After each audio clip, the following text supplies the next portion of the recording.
It is such a delight for all of us in New England to welcome Bette Davis to Good Day. Miss Davis, does it feel good talking to Boston? Oh, it feels terrific, and it only makes me know I will not have enough time to say all I would want to say. Because it all... Yes, it is really... The whole Yankee thing has stood by me in good stead all these years in Hollywood, no question. Yes, you were born in Lowell, and you've spent time both in school in the Berkshires, Newton High School, the Cushing School. I'll just go on. That is right.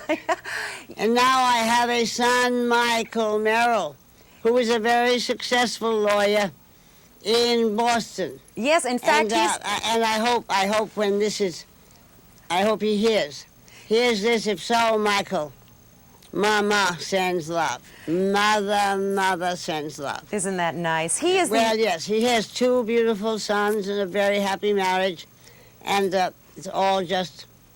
I'm so glad for him that his life has turned out so well. And we should say that he is a successful lawyer and the youngest selectman in Chestnut Hill. Isn't that right? Yes, he was. He was. Yes, he was.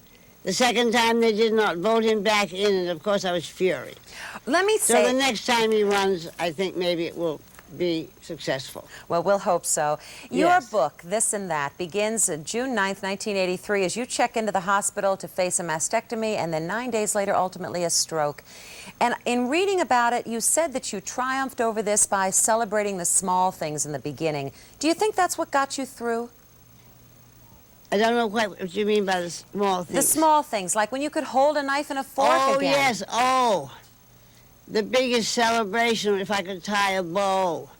Another big celebration if I could button my own clothes. Oh, it is if you are a very independent person, it is doubly difficult a stroke because you have to learn to walk and do all the things. But I had Katharine Hepburn Yes. with me, who had been my assistant for many, many years, and she never let me believe we wouldn't make it. And now I am going to be starting a film called The Wicked Stepmother, and Katharine has been given the job of associate producer. So she is on her way, I feel, to a very big career. You know, I certainly hope so. It was very special reading about your relationship with Katharine because you met her in 1979. She was a girl from a small town in California, and she has... San Bernardino, that's right. Yeah, she's become a very dear friend, hasn't she? Well, she's more than a friend. Within her work, we are friends, but her contribution is to my life still. She planned all these interviews and things, for instance, for the satellite, which is an incredible experience. I've been traveling around the world. But Boston, I'll never forget I don't remember which birthday, April 5th in the Symphony Hall. They celebrated my birthday, and it was jammed with people. And it was very interesting. I never acted in any way like a famous person with my family. And in the dressing room after the show, I looked over at Michael, my son. It was the first time he really ever realized how famous his mother was from that audience. And I've always been proud of the fact that was not the primary thing in my relationship with my children. Well, as a matter of fact, unless I'm working, I don't have any feeling of being famous at all. Well, you know, you have said, though, and in the book you talk about it, when your life is your career. And that's really what your life has been. I mean, you are well known throughout the world. You are an absolute legend. Do you miss anything when that's the case, or do you gain from that? Well, I am happiest, of course, when working, but I also can say I had the best of two worlds, also bringing up a family. But your work stands by you more than anything else, much more. You can always sort of count on it, much more than relationships. You talk about your children in the book, and Margot, she is at the Laughlin School. She's your disabled little girl. There, on page 127 of This and That, and if I could share this with the audience, it was wonderful. You took her to New York didn't you, on one of her birthdays, and you pulled out all of the stops, and it showed your sense of humor. Share the story, what happened in the limousine. Well, we were coming home. Of course, there were mobs at the theater who wanted autographs, and we were driving back to the plaza in Margot. At one point said, "May I have your autograph, Mother?" Oh. And, well, retardation is full of moments that are cheerful and amusing. And that was, I never forgot that. It was an incredible experience. Margot is retarded. Do you see her very often? Yes, I see her as often as I can.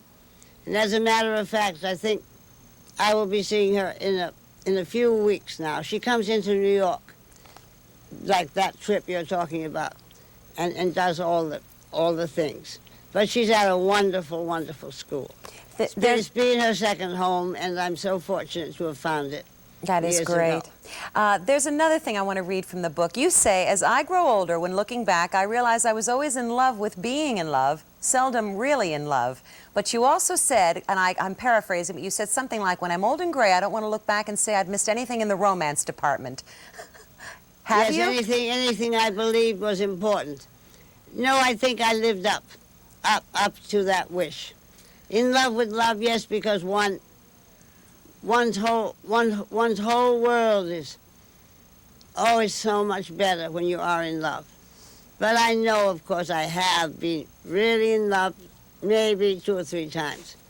But I like the act of being in love, definitely. You also shared your fantasy of making love on a bed filled with gardenia petals. Yes. I loved reading that. Yeah, well, my favorite title in the book is Lovers and Other Strangers.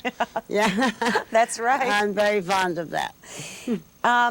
You know, your acting, I just wonder, you've written this book and it's very special. Have you ever thought of putting into words your technique and your reasons for success in acting, No. to leave it to someone?